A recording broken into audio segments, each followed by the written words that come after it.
Hello ನಮಸ್ಕಾರ, ನೀವು ನೋಡ್ತಾ ಇದ್ದೀರಾ ನ್ಯೂಸ್ ಫಸ್ಟ್. ನಾನು ರಕ್ಷತ್ ಶೆಟ್ಟಿ. ಈಗ ಹೆಡ್ಲೈನ್ಸ್.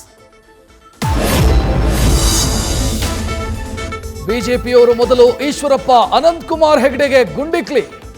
ಬಿಜೆಪಿಯವರಂತೆ ಕಾಂಗ್ರೆಸ್ನವರು ರಾಷ್ಟ್ರ ಸಂವಿಧಾನಕ್ಕೆ ಅಪಮಾನ ಮಾಡಿಲ್ಲ. ಕೆಎಸ್ ಈಶ್ವರಪ್ಪ ಹೇಳಿಕೆಗೆ ಸಚಿವ ಚಲುವರಾಯಸ್ವಾಮಿ ನಿಗಿ ಕೆಂಡ.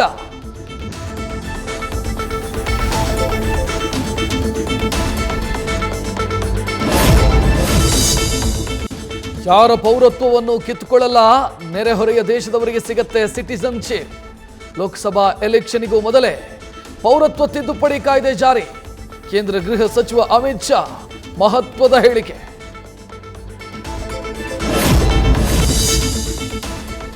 ನಿಮಗೆ ಶಕ್ತಿ ಇರುವಷ್ಟು ಜಾಗ ತಗೊಳ್ಳಿ, ಎಲ್ಲೆಲ್ಲಿ ಜಾಗ ಚೆನ್ನಾಗಿದೆ ಅಲ್ಲೆಲ್ಲ ಬೇಲಿ ಹಾಕೊಳ್ಳಿ ಅಂತ ಯಾದವ ಮಠದ ಸ್ವಾಮೀಜಿಗೆ ಹೇಳಿದ್ದೆ.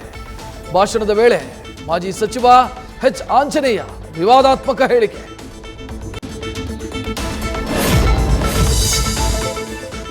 ರಾಮ ಮಂದಿರ ನಿರ್ಮಾಣಕ್ಕೆ ತುಂಬಾ ಶ್ರಮಿಸಿದ್ದಾರೆ, ಮಂದಿರ ನಿರ್ಮಿಸಿದ್ದಕ್ಕೆ ಮೋದಿಗೆ ಧನ್ಯವಾದ.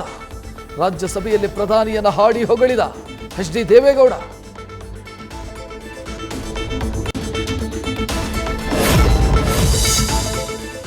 ಶಾಲೆ ಮುಗಿಸಿಕೊಂಡು ಮನೆಗೆ ಬಂದ, 10 ನಿಮಿಷದಲ್ಲಿ ವಾಪಸ್ ಬ್ಯಾಗ್ ಹಾಕೊಂಡು ಓಡಿ ಹೋದ.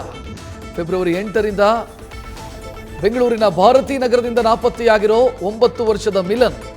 ಪೋಷಕರು ಪೊಲೀಸರ ಹುಡುಕಾಟ. ನ್ಯೂಸ್ ಫಸ್ಟ್, ನಿರ್ಭೀತಿಯಿಂದ ನಿಮ್ಮ ಪರವಾಗಿ.